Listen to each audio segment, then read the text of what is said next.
Grupo Fórmula presenta José Cárdenas Informa.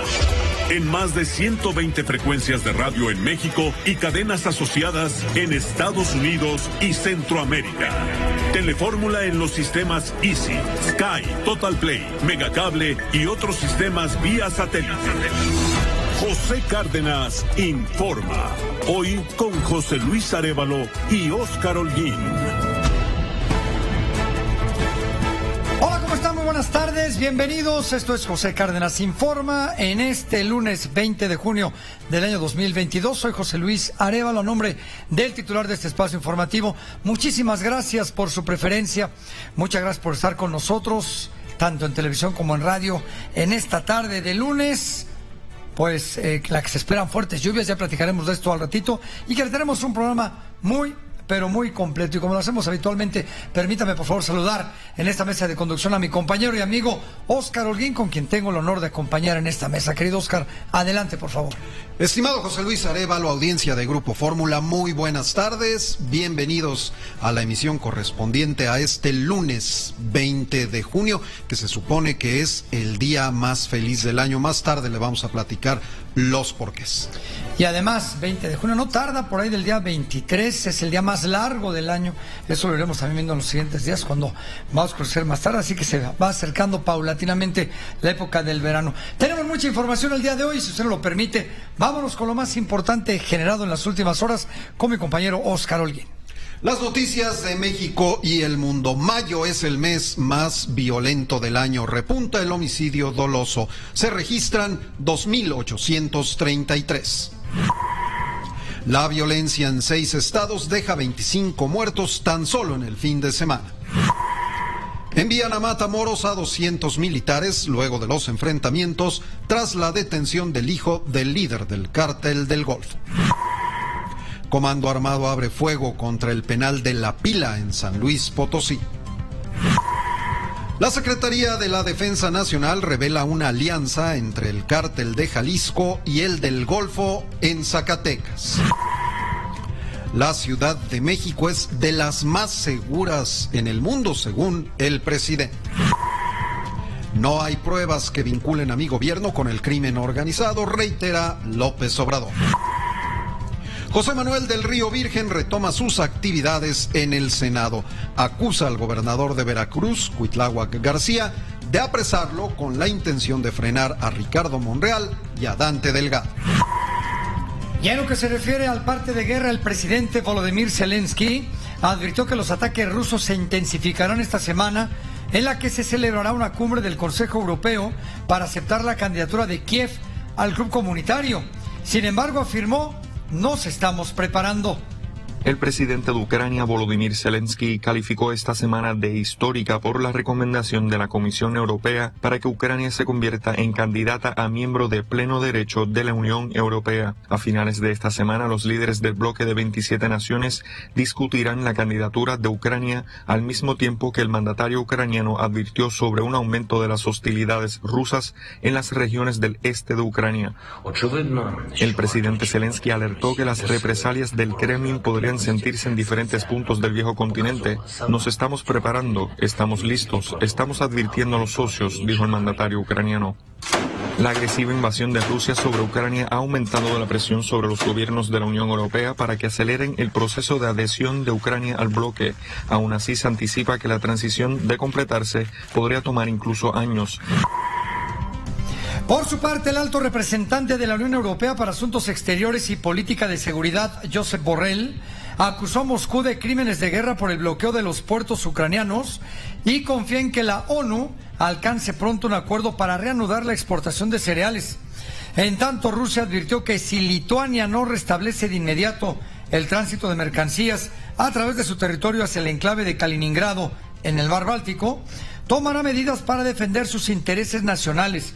Hoy el presidente de Estados Unidos, Joe Biden, afirmó que es improbable que visite Ucrania cuando viaje a Europa a finales de este mes para participar en varias cumbres con los países aliados de Norteamérica.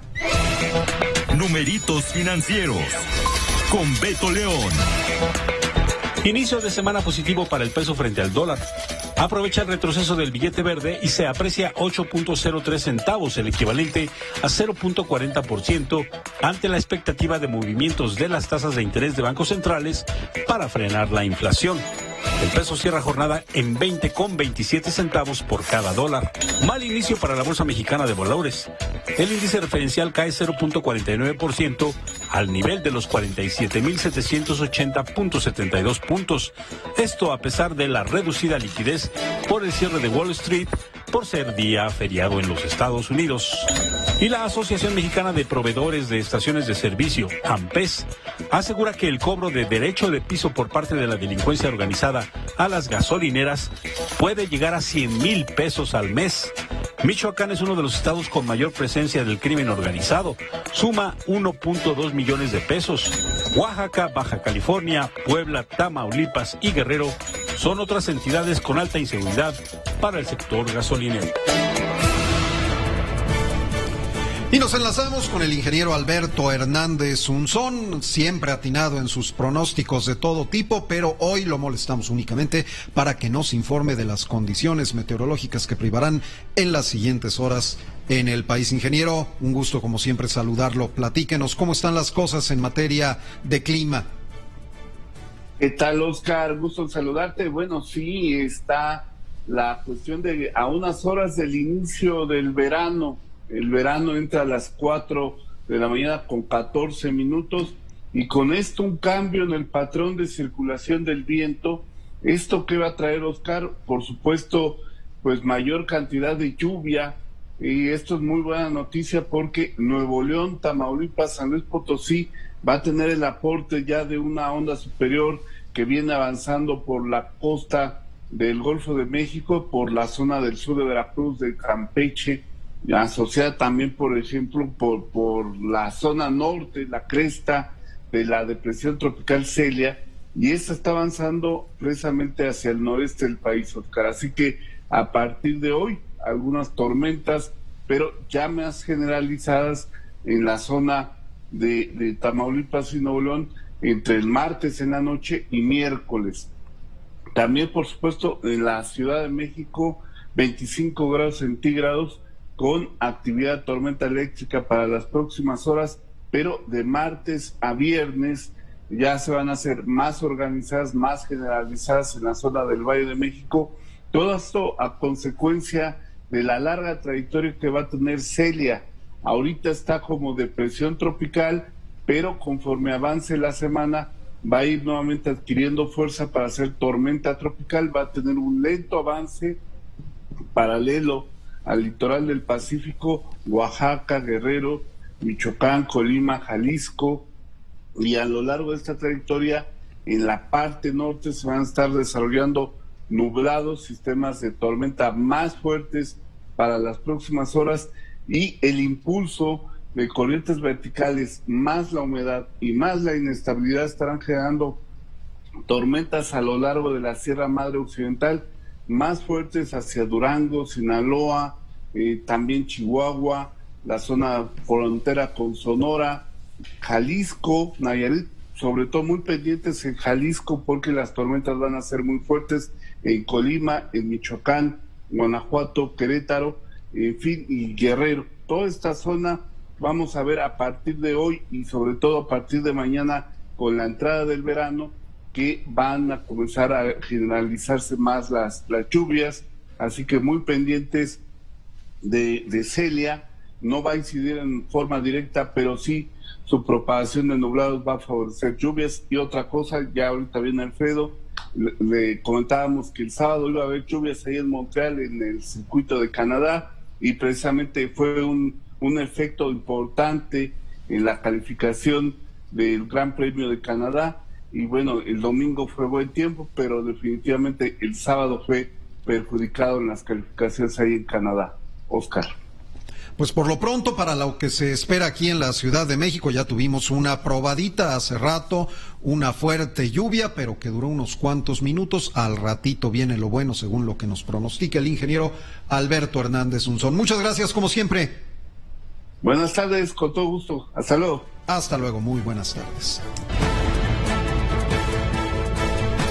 Pues la noticia que se esperaba desde finales de la semana pasada, que era la liberación de José Manuel del Río Virgen, quien ya retomó sus actividades en el Senado y que ya está acusando directamente a Cuitláhuac García, el gobernador del estado de Veracruz, por haberlo detenido. Y dice el propio José Manuel del Río Virgen, para frenar a Ricardo Monreal y a Dante Delgado. La información es de Israel Aldave. Luego de permanecer encarcelado injustamente 178 días acusado de la autoría intelectual de un asesinato político en Veracruz, José Manuel del Río Virgen, secretario técnico de la Junta de Coordinación Política del Senado, se reincorporó a sus actividades en la Cámara Alta. Para recuperar el tiempo perdido y cobrar su salario suspendido por 6 meses, llegó a su oficina a las 7 de la mañana. Sus compañeros los recibieron con flores, porras y carteles de bienvenida y 2 regalos que asegura siempre llevará con él. Les quería enseñar 2 cosas que me regalaron. Este docedario me lo regaló una compañera que se llama Andrea, y este Cristo me lo regaló otro compañero que se llama Jesús, y me dijeron para que te proteja del gobernador de Veracruz. Pues sí, los voy a traer todos los días y para eso es, con todo gusto. Aquí los tengo, ¿no?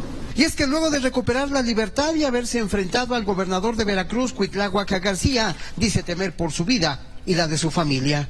Porque tengo mucho miedo del gobernador de Veracruz y de sus rencores, de sus fobias y de lo que me pueda hacer. Lo responsabilizo a él si algo me pasa, pues ustedes pueden confiar que estoy diciendo la verdad.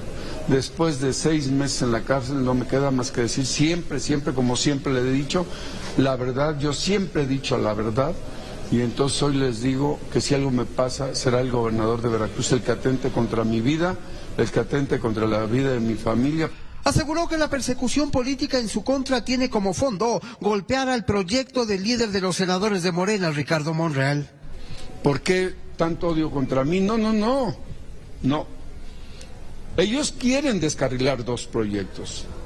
Quieren descarrilar un proyecto de larga visión, de largo alcance, un proyecto que trabaja con la sociedad abajo, un proyecto que ayuda a personas privadas de su libertad sin cobrarles ni un solo centavo, un proyecto que conoce y que sabe cómo está el país, que es el de Ricardo Monreal Ávila, y ese proyecto lo quieren descarrilar, porque acuérdense ustedes que el primer matraquero de Claudia es Cuitláhuac García Jiménez. De buen humor, sonriente y con el brazo en alto, se dijo agradecido con Dios por esta nueva oportunidad de vivir, luego de la experiencia muy negra, dijo, por la que atravesó. Con imágenes de Cristian Ramírez y Israel Aldave, Telefórmula. Ahí tiene usted todo el contexto de lo que vivió José Manuel del Río Virgen una vez que salió de prisión después de 6 meses. Le agradecemos muchísimo que nos permita este enlace, José Manuel. Muy buenas tardes. ¿Cómo está, José Luis? Me da muchísimo gusto, los saludo con mucho afecto, estoy a sus amables órdenes. Es usted muy gentil. 6 meses, ya está usted en libertad, pero a pesar de todo esto, ¿se considera o se consideró un preso político?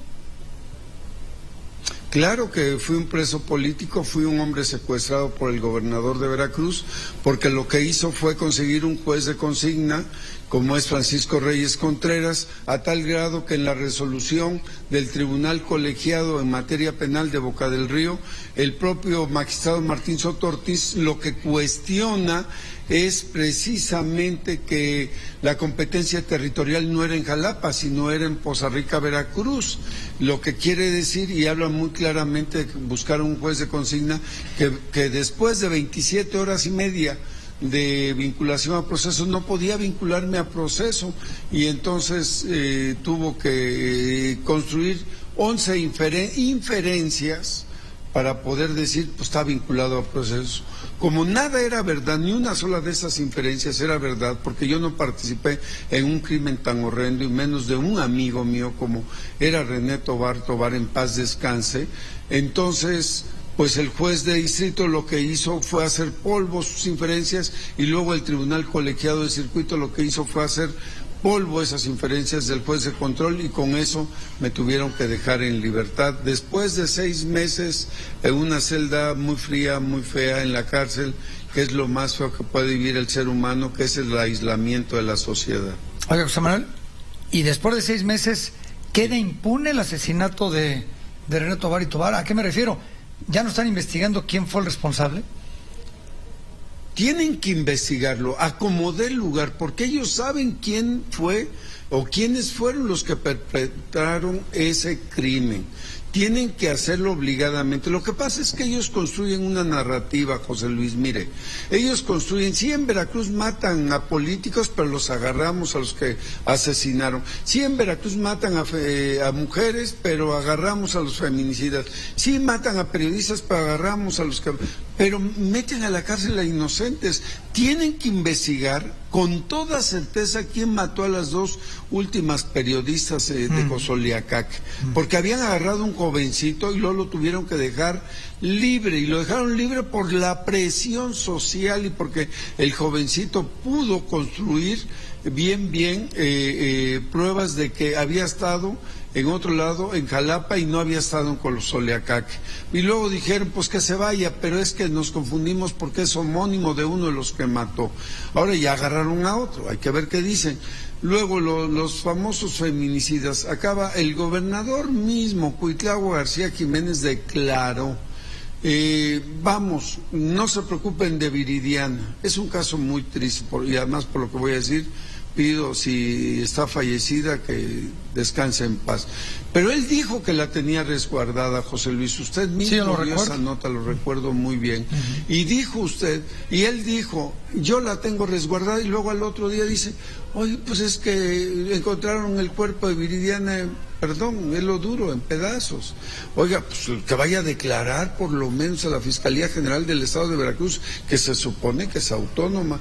Luego, así ha dicho muchas cosas, pero el caso de mi amigo René Tobar lo tiene que investigar y tiene necesariamente que resolverlo a como dé lugar. Y si no, que ese crimen lo atraiga a la Federación.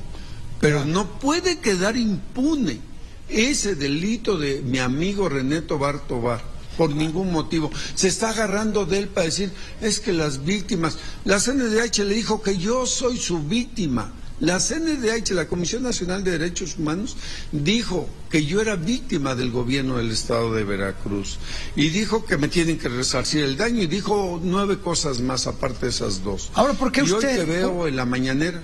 Bueno, perdón que me interrumpa. ¿Por qué usted viene el asesinato, luego y por qué específicamente cree usted que hayan ido a detenerlo? Pues que es muy fácil.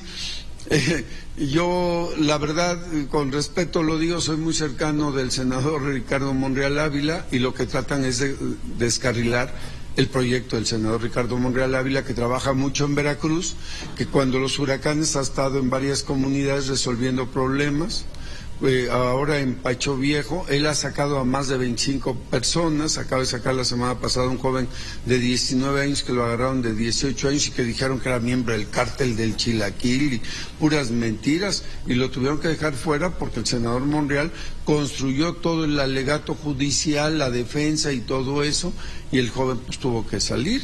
Pero entonces dicen, Del Río es muy cercano, vamos a decir que Del Río fue el que mató, para que digamos que Monreal tiene asesinos trabajando con él. Y como saben que yo construí con Dante Delgado Movimiento Ciudadano, antes Convergencia, entonces dicen, pues también le descarrilamos el proyecto de Dante Delgado de Movimiento Ciudadano, que va creciendo y que está queriendo construir un proyecto político para el 2024. Entonces dijeron, este es el caldo de cultivo que necesitamos, y así dejamos que las cosas queden en paz. Pero gracias a ustedes, José Luis, de verdad lo digo con toda sinceridad, se visibilizó mi problema, y entonces el Poder Judicial Federal hizo justicia. Yo les gané todo, les gané la suspensión definitiva. Les gané las opiniones ministeriales, les gané el amparo el 9 de marzo, el amparo liso y llano, les gané la recomendación de la CNDH, que ni siquiera la busqué yo, la buscó mi hijo, el doctor Oscar del Río Serrano. Sí. Hicieron 11 recomendaciones a mi favor, y les gané el amparo en la última instancia que había, que era el Tribunal Colegiado de Circuito en materia penal en Boca del Río. Oiga, José Manuel, el presidente sigue apoyando al gobernador de Veracruz. ¿Qué le dice usted a Palacio Nacional, al presidente de la República, después de todo lo que se ha vivido en estos 6 meses y que finalmente usted sale libre y ya le hizo un mensaje directamente al gobernador? ¿Qué le dice al presidente?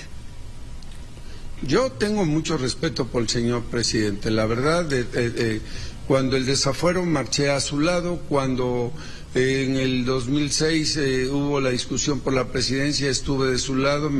Ahí hay fotos, hay videos, todo lo que hice yo en la tribuna para defender al licenciado Andrés Manuel López Obrador. Puse mi casa de campaña en Paseo de la Reforma. Siempre tuve simpatía por su movimiento. Yo lo que le digo al señor presidente, que está bien que a mí no me crea, que le crea a Cuitláhuac, pero él tiene que creerle al Poder Judicial de la Federación. Él debe de creerle a una institución autónoma como es el Poder Judicial de la Federación. Y tiene que creerle a una autonomía que está presidida por una persona muy, muy cercana a él, que es Rosario Piedra Ibarra. Así es que él tiene que creerle a la CNDH, y si la CNDH le da 11 recomendaciones a la Fiscalía General del Estado de Veracruz, al Estado de Veracruz, sí. Y si el Poder Judicial Federal me otorga el amparo y protección de la justicia federal, bueno, pues que si no me cree a mí, que le crea a ellos, pero si le crea a Cuitláhuac, pues yo lo lamento. La verdad es que el presidente es buena persona, pues no se deje engañar. Por último, José Manuel, Veracruz padece un tema de violencia como otros estados de la República. Hablaba usted de los periodistas asesinados, está el caso de usted, hay mucha gente que se queja de extorsiones, de secuestros. ¿Es un estado fallido Veracruz?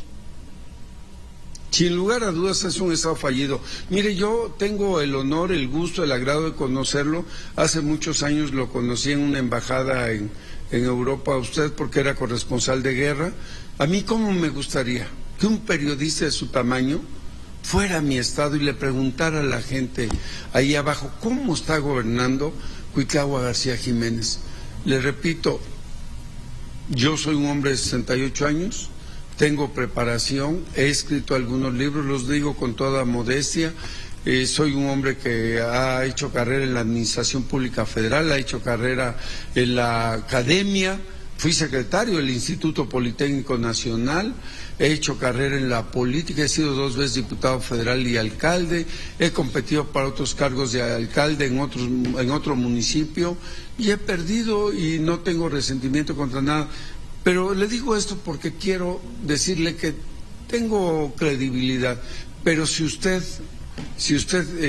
tuviera alguna duda de lo que le digo, de que Veracruz es un estado fallido, vaya a Veracruz, pregúntele a la gente, vaya por favor al penal de Pacho Viejo, pregúntele a 2 o 3 internos y se va a dar cuenta de que el 45% de los internos que están en Pacho Viejo son absolutamente inocentes. Y por eso el senador Ricardo Monreal Ávila trabaja tanto con estos inocentes que están en Pacho Viejo y en otras cárceles del estado de Veracruz y de otros estados, Ricardo, no solamente Veracruz.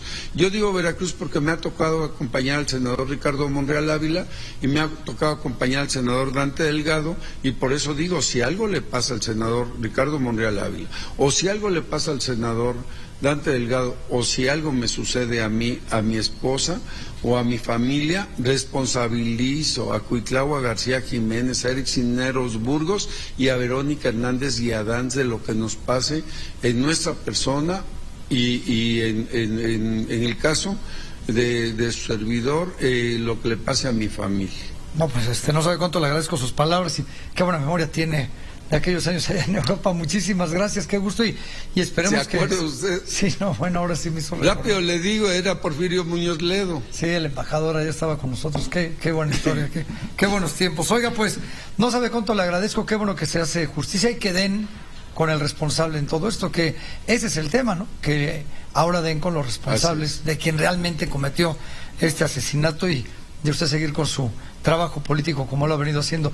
Le mando un muy fuerte abrazo y muchísimas gracias.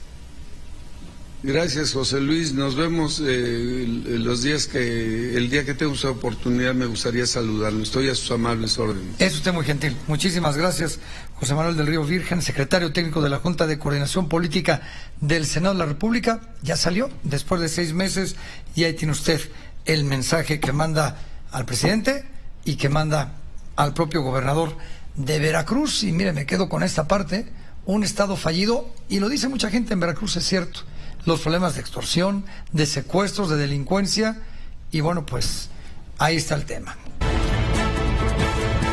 Bueno, pues vaya cifras que fueron presentadas el día de hoy en relación a la violencia en nuestro país. Y aquí lo hemos documentado día a día, los asesinatos que se registran cada día en este país. Durante el mes de mayo, pues no fueron la excepción, todo lo contrario. El mes de mayo, el más violento, fíjese, la cifra fue de 2.833 homicidios. Si usted lo divide entre 31, le da 91 asesinatos diarios. Y no tengo la cifra a la mano, pero yo le pregunto si en Ucrania, que hay una invasión, con excepción de soldados, se muere tanta gente todos los días. Y si no se muere tanta gente, tampoco hay un mensaje de la autoridad diciendo que las cosas van caminando bien. ¿Qué es lo que pasa en nuestro país? Sara Pablo tiene esto y mucho más de lo que se habló en la mañanera el día de hoy. Sarita, por favor, adelante. ¿Cómo estás, José Luis? Muy buenas tardes. Pues sí, en este informe mensual que se da en la conferencia mañanera, hoy se dio a conocer que los homicidios dolosos subieron de abril a mayo un 10.9% de acuerdo con el informe de seguridad. Esto significa 279 asesinatos más, es decir, 2.833 en total. Y aunque el secuestro ha disminuido de modo considerable en lo que va del sexenio, el mes pasado pues también se incrementó al registrarse 77 plagios, 30 más que en abril, y autoridades afirman que se trata de casos de migrantes. En cuanto a los feminicidios, se cometieron 77 en mayo, 5 menos que un mes antes y una baja de 31.2% respecto al máximo histórico de agosto del 2021, cuando ocurrieron 112 feminicidios, mientras que las extorsiones han aumentado en un 28.8% con respecto al año pasado. La secretaria de Seguridad, Rosa Isela Rodríguez, detalló que los homicidios dolosos aumentaron en entidades como Guanajuato, Estado de México, Baja California y Sonora. En relación con el homicidio doloso, aumentó entre el pasado mes de abril y mayo. Sin embargo, este mayo de 2022 es el más bajo desde hace 5 años. Se mantiene la tendencia a la baja con una disminución de 7.8% en comparación con el máximo histórico de 2018. Y bueno, pues la propia secretaria de Seguridad, quien encabeza justamente este gabinete de seguridad, señala que hay hoy por hoy los niveles más bajos, dice, de los delitos del Fuero Federal. Hoy presentamos los resultados hasta el mes de mayo, que reflejan la baja en la incidencia delictiva en la mayoría de los delitos. Hoy se trabaja con estrategia, con inteligencia y con acciones concretas para dar tiros de precisión a las estructuras criminales. Estamos en el camino correcto, en el que se considera cero impunidad y cero corrupción. El secretario de la Defensa Nacional, Luis Crescencio Sandoval, pues señaló que entre los detenidos en el último mes, 24 presuntos delincuentes que fueron capturados por las fuerzas federales, pues se encuentra justamente una persona identificada como Oscar N. Mando Mosca, pero lo que llama la atención es que él, bueno, pues sería el líder regional del Cártel del Golfo en una alianza que tiene criminal en Zacatecas con el Cártel Jalisco. El uso de la inteligencia nos permitió tener 24 detenidos. De estos 24 detenidos, 5 son relevantes. Aquí los tenemos en la lámina. Se detuvo a un jefe regional de la Alianza Cártel del Golfo con Cártel Jalisco Nueva Generación, que operan en Zacatecas. En Ciudad Obregón se detuvo a 3 personas que son los generadores de violencia en el estado de Baja California y pertenecen a la célula delictiva de Arellano Félix. El presidente Andrés Manuel López Obrador, en esta conferencia de prensa, pues también critica que hace algunas semanas se dijera por varios actores políticos que había un vínculo de su gobierno con el crimen organizado. Dijo que así se empezó a construir una narrativa y que bueno, pues esto era parte de los adversarios y de las descalificaciones que hacen los conservadores en su contra, pero no hay ninguna prueba. Yo tenía vínculos con el crimen organizado. No pueden probar nada, porque sencillamente nosotros tenemos principios, tenemos ideales, y lo que estimo más importante en mi vida es la honestidad. Pero no hay ninguna prueba. Pero lo interesante de este estudio es que le dio seguimiento a el movimiento de las cuentas en redes sociales, y fue una campaña que se echó a andar en ese sentido, y se puede probar. El presidente López Obrador dijo que persiste la situación de inseguridad, de la violencia, porque el atraso era mucho.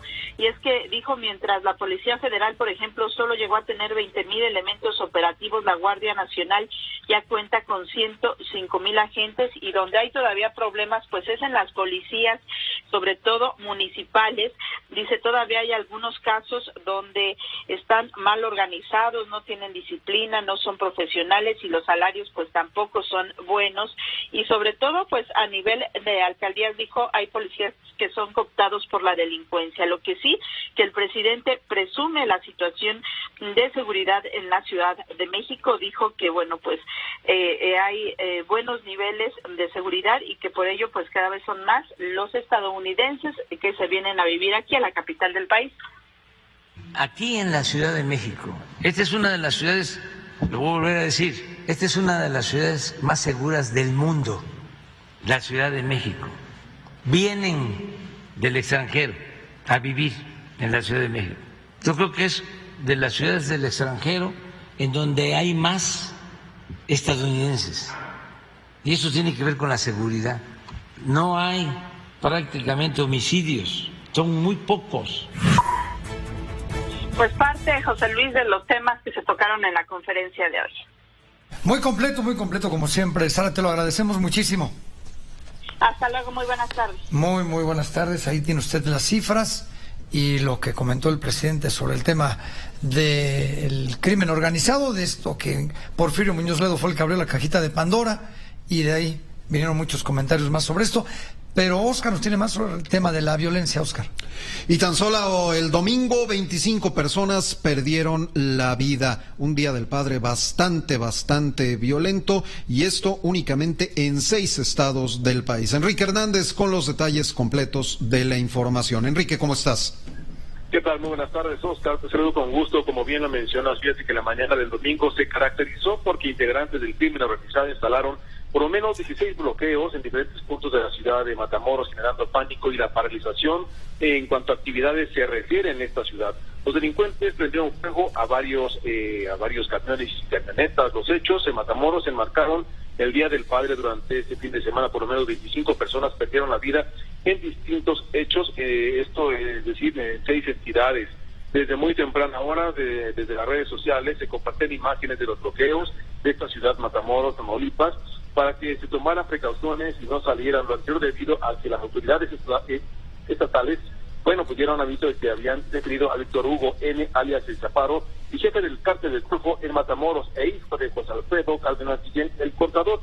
Hay que destacar que en Zacatecas también 2 mujeres y un hombre fueron ejecutados en el centro histórico de la capital, en el conocido Jardín Independencia. Varios hombres armados llegaron y los agredieron directamente con armas de fuego. En total, en Zacatecas se reportaron 6 personas muertas. En Chihuahua, un enfrentamiento entre integrantes del crimen organizado entre los municipios de Valle de Allende y Coronado dejó un saldo de 4 personas sin vida, mientras que la Secretaría de Seguridad Pública estatal informó sobre el hallazgo de 2 cabezas humanas en el cofre y toldo de una camioneta. Ya entrada la madrugada, el cuerpo de un hombre ciclista fue abandonado en las calles del municipio de Jiménez, para totalizar 7 decesos. En Oaxaca, por lo menos 4 miembros de una familia fueron asesinados a balazos en un tramo carretero de San Juan, Cacautepec, en la zona costera. En Guadalajara, diversos hechos durante la madrugada del domingo, como el ataque a un bar con un saldo de 5 personas muertas, varias privadas de libertad, y el el incendio de algunos vehículos. En Sinaloa, 4 hombres fueron asesinados por impactos de bala en diferentes puntos del estado. Transcurrieron el día de ayer. Una de las víctimas tenía 15 años de edad. Y aquí en el Estado de México, en Tlalnepantla, una balacera realizada en la colonia Prensa Nacional dejó como saldo 2 personas muertas más. El reporte que les tengo. Pues ya no solo es la violencia, sino también la sangre fría con que ocurren estos asesinatos, como el que nos narras en Zacatecas, a plena luz del día, ante decenas de transeúntes, 2 mujeres y un hombre ejecutados en el centro histórico. Terrible, sin duda. Enrique, muchísimas gracias y muy buenas tardes. Buenas tardes, Oscar. Por cierto, el Departamento de Estado de los Estados Unidos ha emitido una nueva alerta de viaje. Pide a sus ciudadanos reconsiderar la intención de viajar a México debido a la violencia que existe y la creciente presencia del crimen organizado en la mayoría de los estados. De hecho, esta alerta de viajes ya para 24 de las 32 entidades de la República, y específicamente pide no viajar a Colima, Guerrero, Michoacán, Sinaloa, Tamaulipas, no solo a estas, pero principalmente a estas 5 entidades del país. Nos vamos a un corte comercial, tenemos más información para compartir con usted. Recuerde que también estamos en Instagram, @José Cárdenas Informa. Quédese con nosotros, ya volvemos. Ya estamos aquí de regreso y mire, comentábamos antes del corte y dábamos cuenta del tema de la violencia en el país, ¿no? El mes de mayo, 2.833 homicidios. Fíjese nada más una cifra muy interesante, ¿no? El gobierno, la actual administración, ya superó los 120,000 homicidios del sexenio de Felipe Calderón. Y nos faltan 2 años. Y hablamos de mayo y junio, no pinta mejor, ¿eh? Estará funcionando la política esta de abrazos y no balazos. En Palacio Nacional dicen que sí, las cifras dicen lo contrario. Y yo dejé esta carnita sobre la mesa para que el señor Carlos Marín nos explique, porque con sus demonios andan sueltos. Seguramente de aquí se va a agarrar para contarnos su opinión. ¿Qué te parece, Carlos? 2.833 homicidios, 91 diarios, yo creo que más que en Ucrania, ¿eh? ¿Qué tal, José Luis? Buenas tardes a la enorme audiencia de este noticiario maravilloso. Déjame decir que la gestión de los gobiernos se mide en resultados, y pues esto de que en 3 años y medio supere en más de 1,000 o alrededor de 1,000 los muertos de todo el sexenio de Felipe Calderón, pues es como pensar que al presidente López Obrador en medio tiempo le han metido los goles que en 2 tiempos de juego no le metieron a Calderón. Entiendo, al parecer, ahí sí no estoy seguro, que tampoco Peña Nieto tuvo tantos muertos en su gobierno. Y por desgracia, las cuentas que el presidente hace es del número de efectivos que había, por ejemplo, en la Policía Federal, comparados con los que hoy hay en la Guardia Nacional. Pero hemos visto que, pues, frente a la Guardia Nacional han desfilado convoyes atestados de delincuentes sin que actúen estos guardias nacionales, como hemos visto también que han pasado igual convoyes con presuntos delincuentes ante tropas del ejército. Bueno, yo creo que el presidente ve el vaso medio lleno cuando en realidad está vacío, y esto no es privativo solo en el problema de la inseguridad que prevalece y se acrecienta en el país, sino en otros temas. Por decir algo, pues solamente el número de pobres aumentó con casi 4 millones, que ya lo son y que provienen de la clase media tan denostada en este gobierno. Ahora, el presidente tiene razón al resaltar la menor incidencia de homicidios en la capital del país. Pero sucede, no es casual esto, que la Secretaría de Seguridad Pública de Ciudad de México está en manos, por cierto, de un servidor público, se diría un policía, fogueado en el neoliberalismo de la Policía Federal y otras instancias de seguridad, y ha realizado sin duda un trabajo muy sobresaliente, muy eficiente, muy encomiable. Pero cuando el presidente envía mensajes como de que debe cuidar a las Fuerzas Armadas, pero también a los integrantes de bandas, o cuando dice que hay estados con menor matazón, porque lo que predomina es una sola banda de narcodelincuentes, pues yo pienso, ¿a poco hay alguna banda que domine en el estado de Yucatán? Que ya sabemos que Mérida es el estado más bien de los que menores índices de violencia registra. Con esa lógica, pues habría que entregar la comandancia de las corporaciones a los grupos delincuenciales. Es decir, el mensaje que envía, desde luego, no es, como se lo dije aquí a Pepe, al querido Pepe Cárdenas, un contubernio o un arreglo explícito y mucho menos suscrito, documentado entre el gobierno de López Obrador y las bandas criminales, pero sí hay una especie de dejar hacer, dejar pasar, o una pasividad que es lo que explica pues lo que acaba de ocurrir en Matamoros, o por cierto la multiplicación de masacres que el presidente ha dicho que ya no se cometen, o que ahora las cometen solo los grupos delincuenciales entre ellos. No, pues no debiera haber nada de eso. Pues no. Y me parece que en eso la política o estrategia que le llaman ha sido poco menos que desastrosa. Querido Carlos, hoy saliste a reducir en la mañanera, salió tu nombre. Vamos a escuchar lo que dijo el presidente de Carlos Marín y ahorita que nos dé su opinión, el propio periodista. Ahora que los fiscales de Estados Unidos declaran que García Luna tenía sobornado a periodistas y que además tenía pensado eliminar a cómplices o testigos, era para que se transmitiera la noticia en todos los medios. No salió en los programas de radio, no salió en los periódicos, no salió en la telera, no fue nota.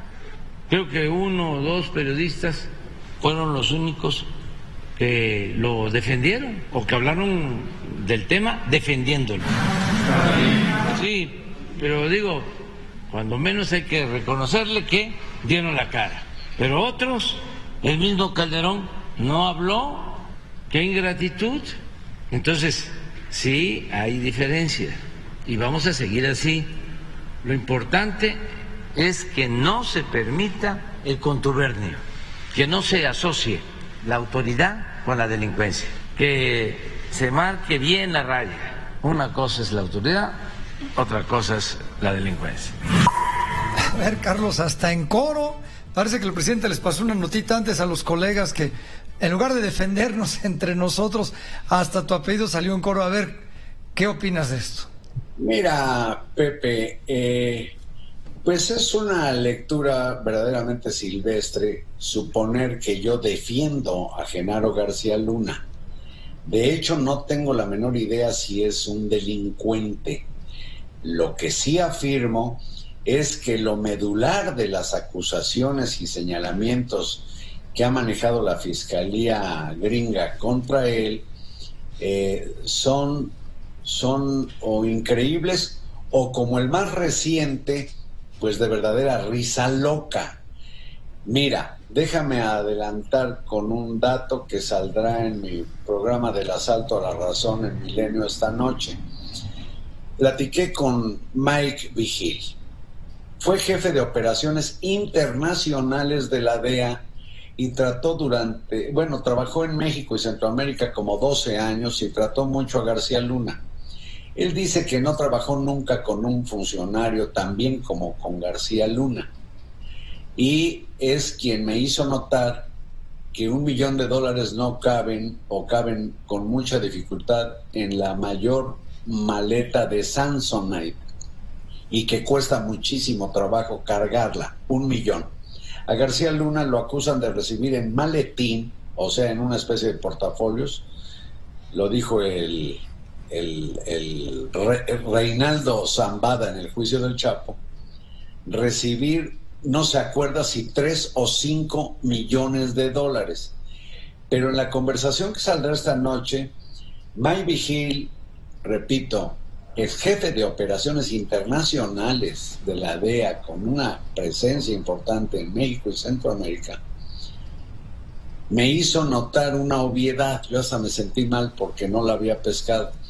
Este nuevo señalamiento de que García Luna cometió la estupidez de ponerse a hablar con un desconocido que lo estaba grabando ahí en su celda y que usó un teléfono celular que es inimaginable en una prisión como en la que está, porque allá no son las coladeras que tenemos en México, le pidió o quiere que alguien de la mafia rusa, dice, le haga el servicio de asesinar a no sé qué personas, a testigos o algo así.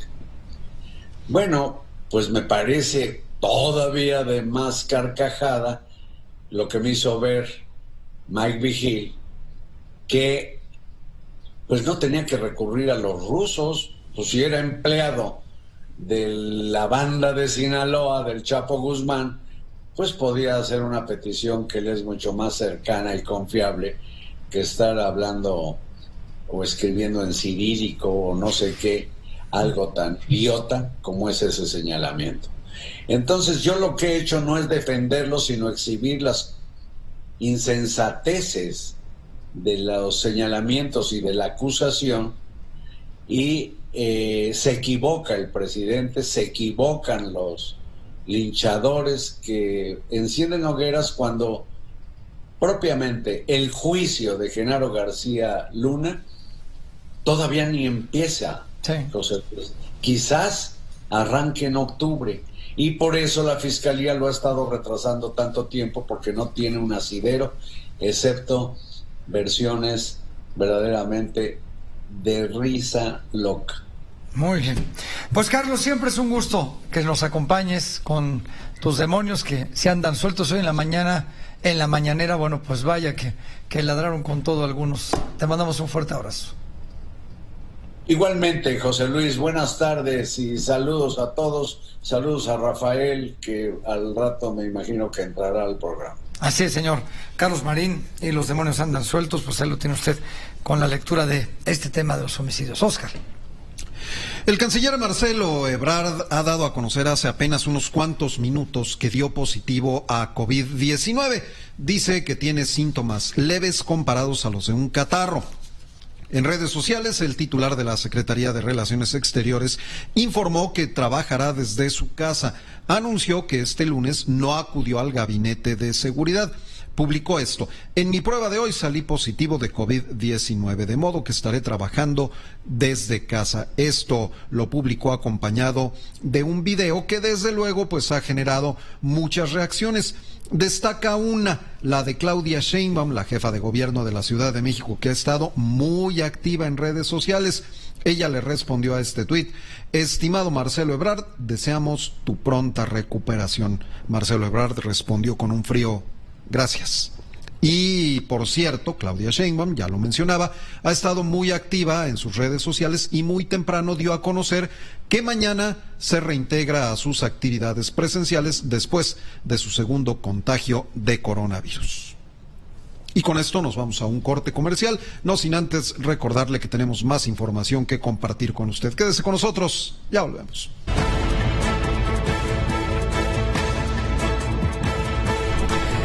Bueno, oiga, vamos a temas internacionales porque lo que se hizo noticia es lo sucedido en Colombia este domingo. Mire, ganar a quien ganara en Colombia era un hecho inédito, porque Colombia generalmente ha tenido gobiernos de centro. Fuera a ganar la extrema derecha, con el señor Hernández, o fuera a ganar la izquierda, Gustavo Petro, era algo histórico. Y si vemos el mapa de cómo está América Latina en estos momentos, con el triunfo de Gustavo Petro, pues ya son cada vez los países que tienen gobiernos de izquierda, en una transición, sin lugar a dudas, del continente. Mire, tiene usted el mapa en pantalla, las personas que nos ven a través de Telefórmula. Empezando, si usted me lo permite, desde el sur, mire, ahí tiene usted Argentina, Chile, el Perú, por supuesto, y sigo por Bolivia, y más al centro, pues también está Honduras, y súmele usted, por supuesto, Cuba y Venezuela, y no podemos dejar atrás a México, con gobiernos de izquierda, y así se pinta el mapa actualmente, el mapa político de América Latina, la mitad, pues en color rojo, dice un poquito más de la mitad, con gobiernos de izquierda. Bueno, pues con esto le comento, ya le anticipé, que ganó Gustavo Petro esta segunda vuelta electoral allá en Colombia, en un hecho, como le digo, histórico.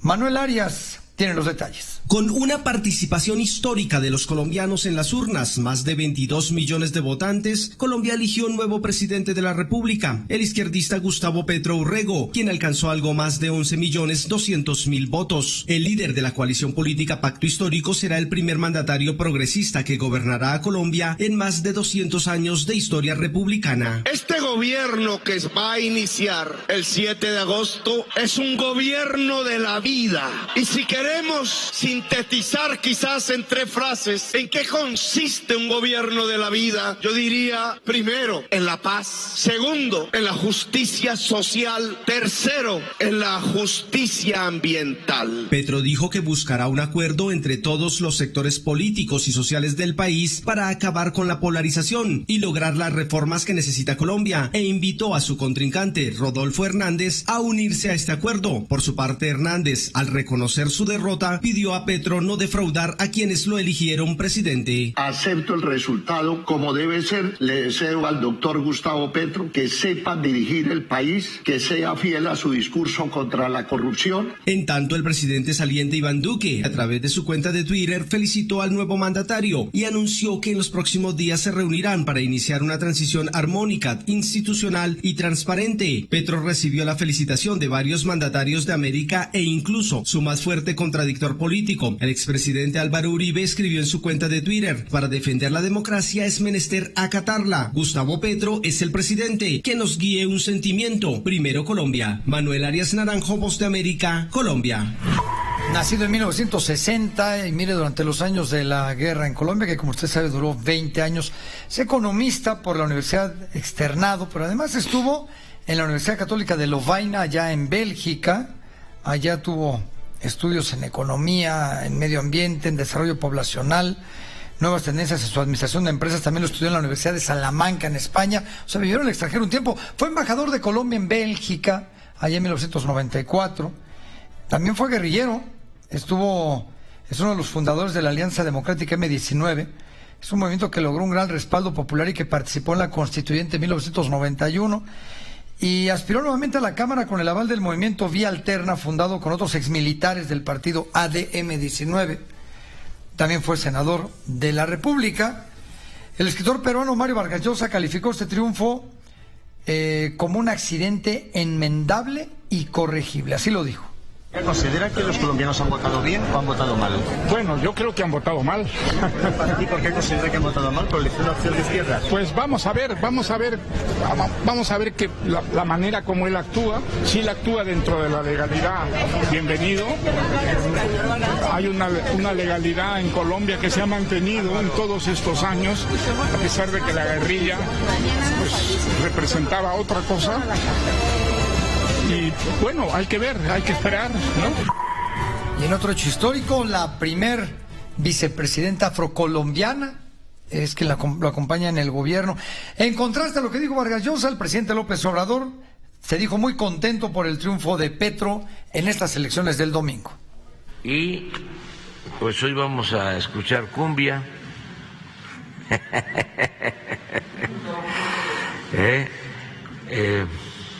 Por el triunfo de Gustavo Petro, que nos da mucho gusto. No lo puedo ocultar. Estoy muy contento. Pero vamos primero con Ricardo Schiff. Cuando llegamos nosotros, eran pocos los países que tenían gobiernos progresistas. A partir de nuestra llegada se inicia una etapa nueva y empiezan a haber triunfos importantes. Y el de ayer fue histórico. Así lo expresé en un texto, a ver si lo pones, que nos va a ayudar a entender lo que fue el triunfo de Gustavo Petro ayer en Colombia. Piensa ir para allá. Ayer le hablé. ¿Qué le expresó para felicitarlo.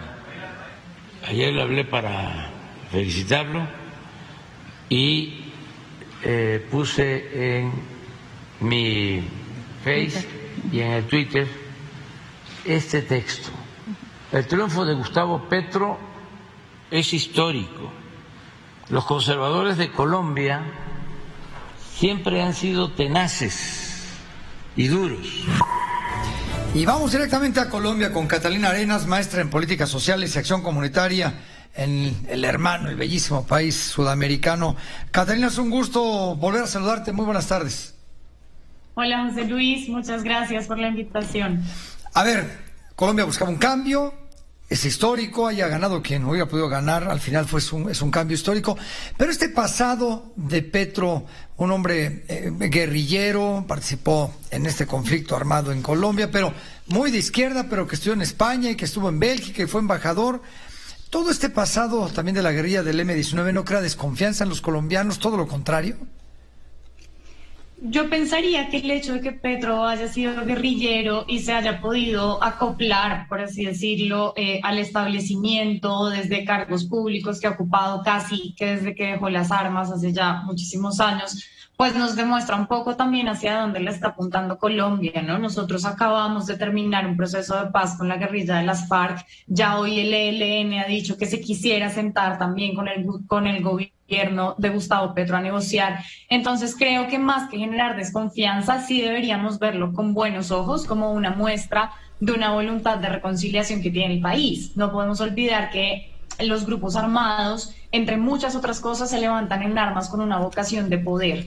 Entonces sería realmente ilógico pensar que alguna persona que esté en este momento, mientras nosotros hablamos, en una montaña y tú le dijeras nunca vas a poder hacer una vida política, nunca vas a llegar al poder, y te vaya a decir listo, ¿dónde le firmo? Entonces realmente el hecho de que Petro, un ex guerrillero, haya podido tener una vida tan exitosa en lo público que ha alcanzado para llegar a ser presidente y además vivo, porque hemos tenido candidatos presidenciales ex guerrilleros que han sido asesinados en el marco de la contienda electoral, pues da una muestra de que sí hay al menos una parte del país que cree en la reconciliación y en la dejación de armas como una forma válida de reincorporarse a la vida civil.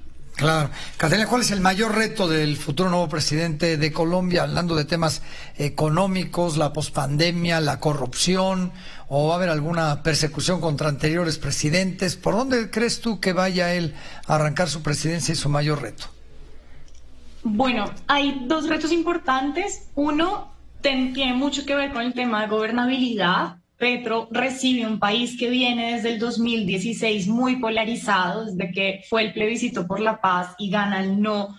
Venimos con un tema de polarización bastante difícil y Petro recibe ese país, pero además esta mitad del país que no lo quiere no confía en él. Entonces recuperar la confianza de empresarios, ¿no?, de este sector un poco más conservador, que la gente crea que él no va a colapsar la economía, que no vamos a minar nuestras relaciones con Estados Unidos, que no nos vamos a volver como Venezuela, ¿no?, que es como este fantasmilla que siempre está por ahí, pues es sin duda el reto de gobernabilidad más importante.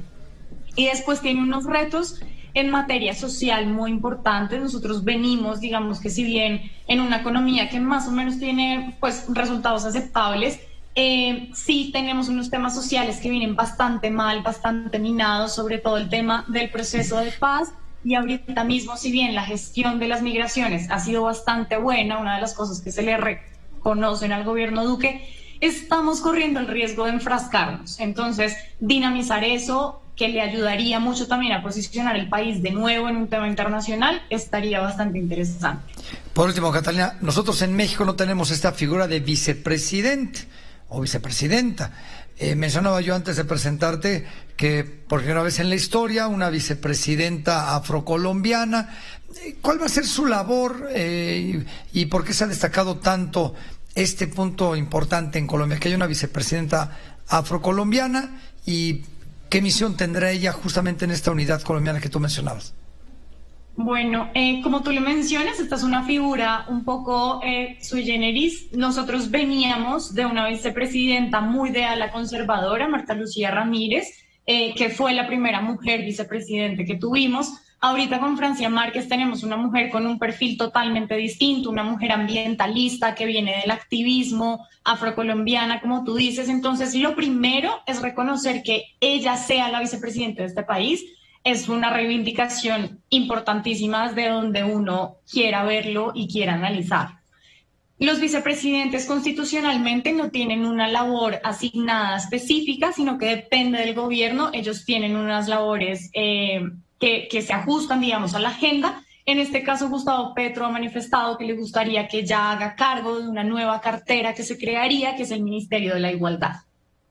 Muy bien, pues Catalina, muy interesante el proceso. Vamos a ver de qué manera funciona. Cada vez son más países de América Latina hacia la izquierda y veremos cómo Colombia, bueno, pues se irá comportándose de una manera muy similar a Argentina, Chile, México, etcétera, o será una izquierda muy particular, pero eso nos lo dirá la historia, ¿no? Así es, sin duda alguna. Esperemos también, incluso su misma personalidad nos empezará a mostrar un poquito a quién se parece, ¿no? A qué líderes que ya conocemos en la región él se va a parecer un poquito más y a quién se va a acercar también un poquito más. Un fuerte abrazo hasta Colombia y muchas gracias por este enlace. Muchas gracias, hasta luego. Catalina Arenas, ella es maestra en políticas sociales y acción comunitaria allá en Colombia. Oscar, vamos a una pausa. Vamos a una pausa, no sin antes comentar que Mario Vargas Llosa, como ya lo habíamos adelantado, Premio Nobel de Literatura peruano, expresó su deseo de que la victoria del izquierdista Gustavo Petro en la segunda vuelta de las elecciones allá en Colombia sea un accidente enmendable y corregible en el futuro más inmediato, que el país latinoamericano, dijo, se mantenga dentro de la estricta legalidad, y dijo, desde mi punto de vista, creo que los colombianos se equivocaron. De esta manera, vamos a un corte comercial, pero recuerde que tenemos más información, quédese con nosotros. Y hasta aquí con nosotros en el estudio de José Cárdenas Informa en Fórmula, el señor Rafael Cardona y su cristalazo. Está dominando la izquierda en América Latina, señor Cardona. ¿Qué tal? ¿Cómo están? Oscar, José Luis, mucho gusto en acompañarlos en esta transmisión. Mira, yo creo que no está dominando la izquierda. Yo creo que está dominando el populismo de izquierda. Porque también hay un populismo de derecha que está en este momento reservado para Brasil, que es lo que está haciendo Bolsonaro y que además lo está haciendo muy mal, como era de suponerse.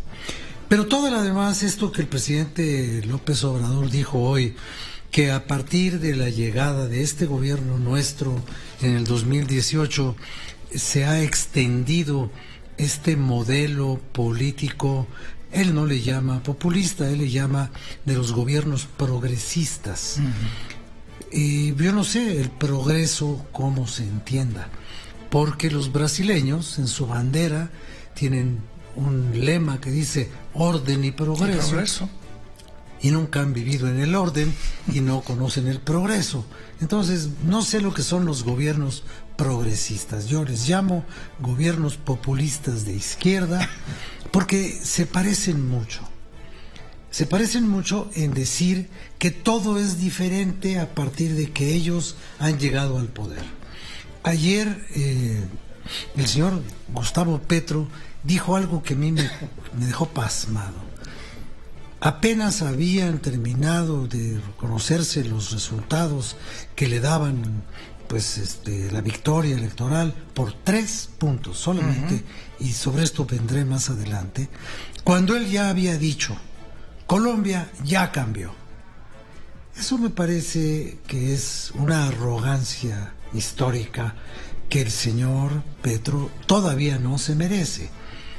Colombia hoy es la misma Colombia de hace 10 años. Hoy. Lo que haga él en el futuro, la manera como modifique estructuras y cambie las cosas, es labor prolongada. No es ya llegué, ya se cambió, porque yo soy tan importante que mi sola presencia genera el cambio. No. Su gobierno, si está bien llevado, podrá generar el cambio de acuerdo con los programas que él ha trazado para su gestión política. Pero hoy no pasa absolutamente nada en Colombia. El río sigue llevando la misma agua, aunque Heráclito diga lo contrario. Los cambios para un lado o para el otro van a tardar. Claro que tardan, y lo estamos viendo en México. Aquí las cosas no han cambiado. O han cambiado para otros. Pero en el fondo no han cambiado. Las que estaban mal se empeoraron y las que estaban bien se pusieron mal, pero todavía no termina el cambio. Pero otra cosa que a mí me llama mucho la atención es este discurso en donde la emoción está por encima de la razón. ¿Cómo un presidente puede aspirar a que su país sea una potencia? Yo supongo que mediante la industrialización, la educación superior, la ciencia, la inversión, el aprovechamiento correcto de los recursos naturales, las obras de infraestructura. Pero el señor Gustavo Petro dice no, que Colombia va a ser una potencia del amor. ¿Y eso qué es? Aparte de una cursilería insufrible, ¿eso qué es? ¿La letra de una cumbia? ¿Es la letra de un vallenato? ¿Qué es?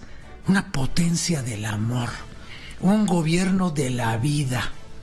O sea, no se quieren, obviamente nadie quiere gobiernos de la muerte, todo el mundo quiere gobiernos que respeten la vida, que respeten el medio ambiente, como son las líneas que él mismo ha dictado. Y termino con 2 cosas que me parecen importantes, y una de las cuales la señaló el presidente de la República. Dice Petro que es necesario acabar con la polarización.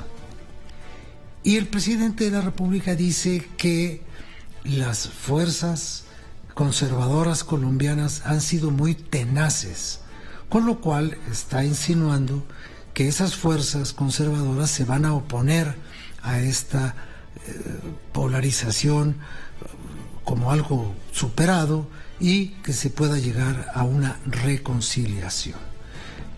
La reconciliación no se va a dar nomás porque Francia Márquez, que es una figura decorativa en el gabinete, decorativa porque no tiene funciones específicas.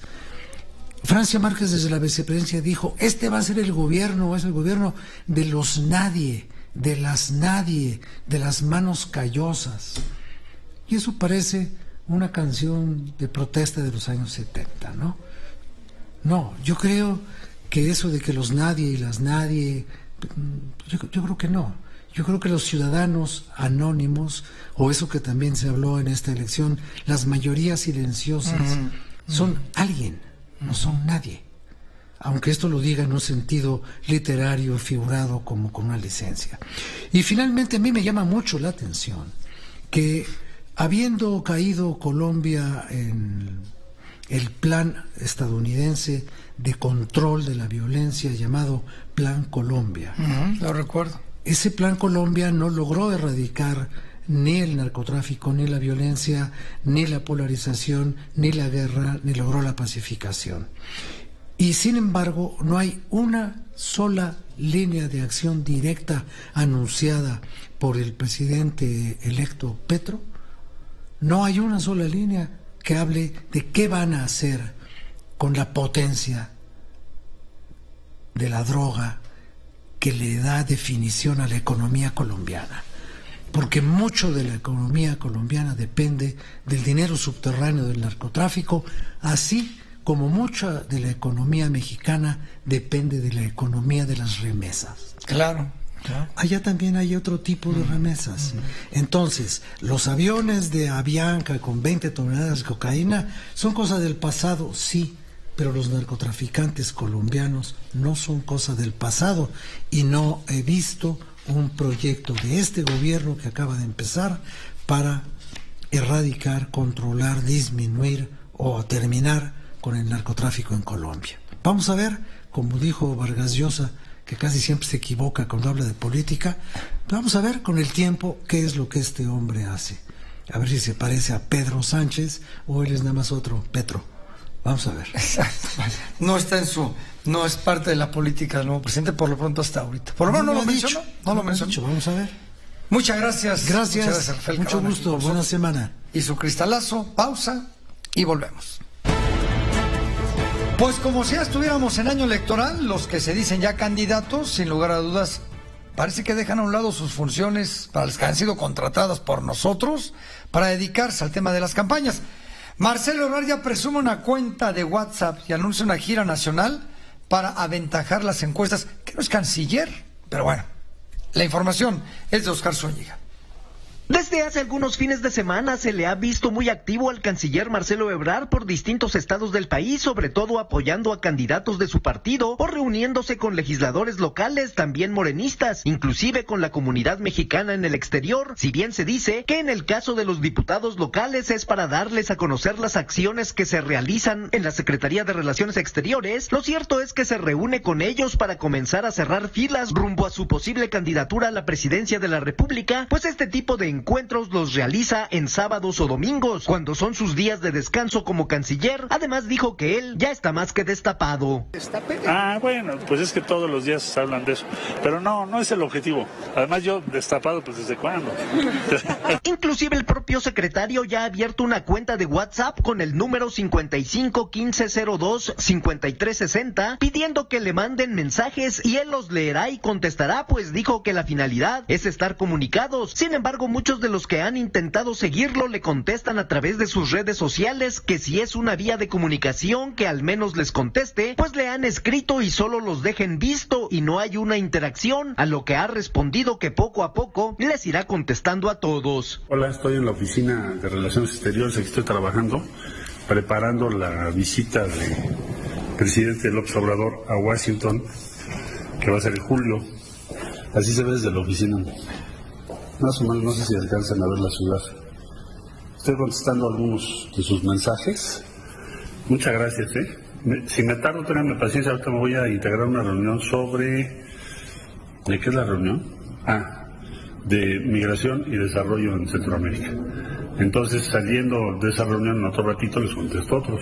Gracias, buena semana. Lo cierto es que todos los que son aspirantes al cargo de elección popular más importante de nuestro país, quieran decirlo o no, lo oculten o lo maquillen, están en plena campaña apoyándose en las lagunas legales que ofrecen nuestras leyes electorales. Para Grupo Fórmula, Oscar Zúñiga.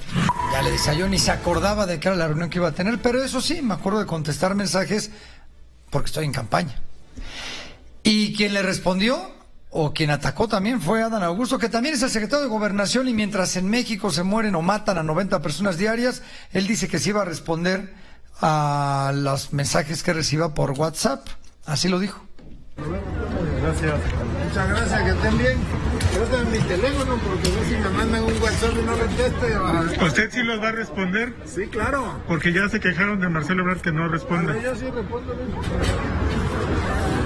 Pero nos dio los... Mándame uno y tú. ¿Nos dio el personal o cuál nos dio? El personal. ¿Números o nada más uno? No, el personal. Para que ahorita lo pase a Mándame un mensaje, póngame a prueba. A ver quién le manda el mensaje, la compañera. 99 33 11 44 38. Nada más que de política solamente podemos hablar los domingos.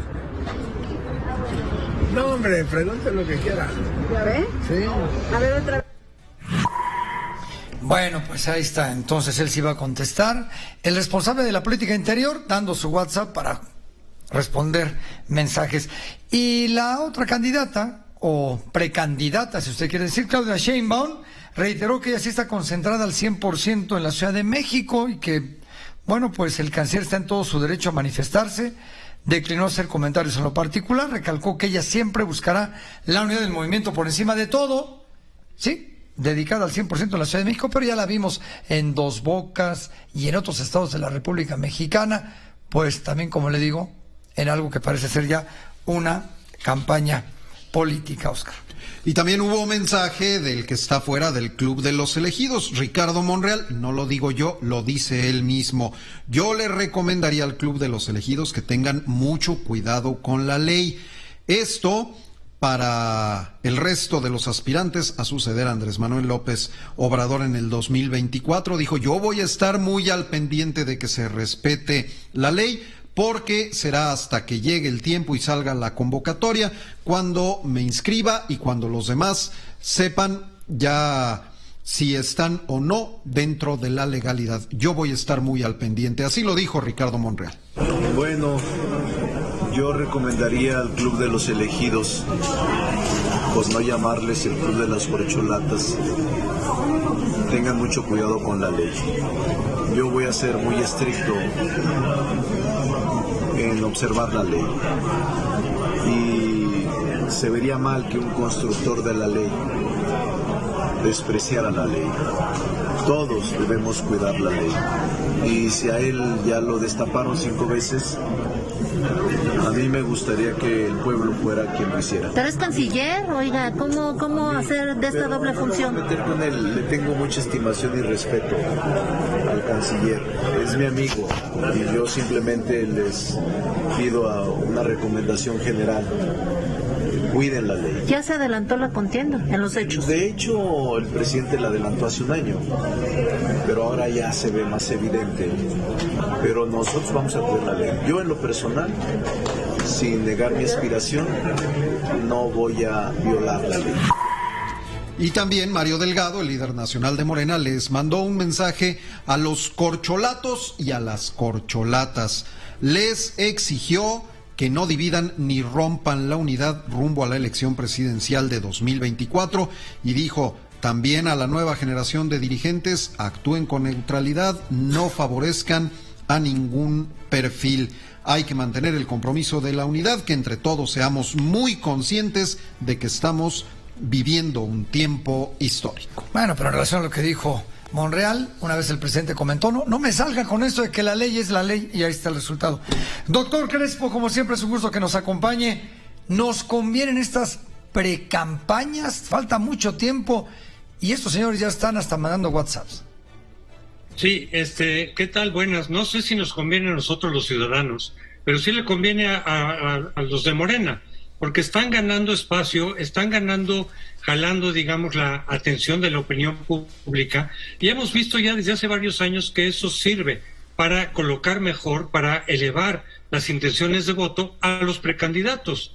En el caso de Marcelo Ebrard, que vimos ayer que ya empezó formalmente su campaña, que va a recorrer los 32 estados, lo que está buscando es posicionarse justamente por arriba de Claudia Sheinbaum y en general, de tal manera de que pueda convencer a López Obrador que la indicada no será Claudia Sheinbaum, ni Adán López, que está muy abajo en las encuestas por ahora, porque seguramente él sabe que la favorita es Claudia, no él. Pero López Obrador tendría que elegir a Marcelo Ebrard si ve o calcula que Claudia no puede ganar, de tal manera que preferiría tener a Marcelo Ebrard como candidato y eventualmente presidente, su sucesor, a cambio de que su partido no perdiera. Porque si pone a Claudia y Claudia no garantiza el triunfo, lo cual depende de varias variables, pero una de ellas es que también posicionada esté ella frente a Marcelo. Si pone a Claudia y pierde el partido, sería el peor escenario para López Obrador. Por eso Marcelo está buscando, y yo me imagino, junto con otros analistas, que en caso de no quedar como candidato, sí se va a salir y buscar en otro partido, que podría muy bien ser Movimiento Ciudadano, la candidatura. De tal manera que hay mucho juego en esto, efectivamente. Ahora, las funciones que para los que han sido contratados, doctor, 30 segunditos, ¿las están cumpliendo? ¿Cómo? Perdón. Las funciones a las que fueron contratados por nosotros como canciller o como jefe de gobierno, lo que sea, no las están cumpliendo al 100%. Sí. No, porque se distraen, efectivamente tendrían que renunciar, sería lo mejor, o tener un cargo propiamente partidista para desplegar su campaña, porque sí descuidan su cargo, sin duda. Pues como siempre es un gusto, doctor Crespo, muchas gracias por su comentario del día de hoy. Con mucho gusto, hasta luego. Hasta luego, vamos a una pausa, volvemos con más. Nos vamos, pero ya será a continuación en estas frecuencias. Sintonice la Fórmula Financiera con los periodistas Mari Carmen Cortés, Pepe Yuste y Marco Antonio Mares, y en Telefórmula Leonardo Curcio. Querido Oscar, muchas gracias. Al contrario, un gusto enorme haber compartido micrófonos contigo. Para los amigos de la audiencia, excelente noche de lunes. Pásala bien, hasta mañana.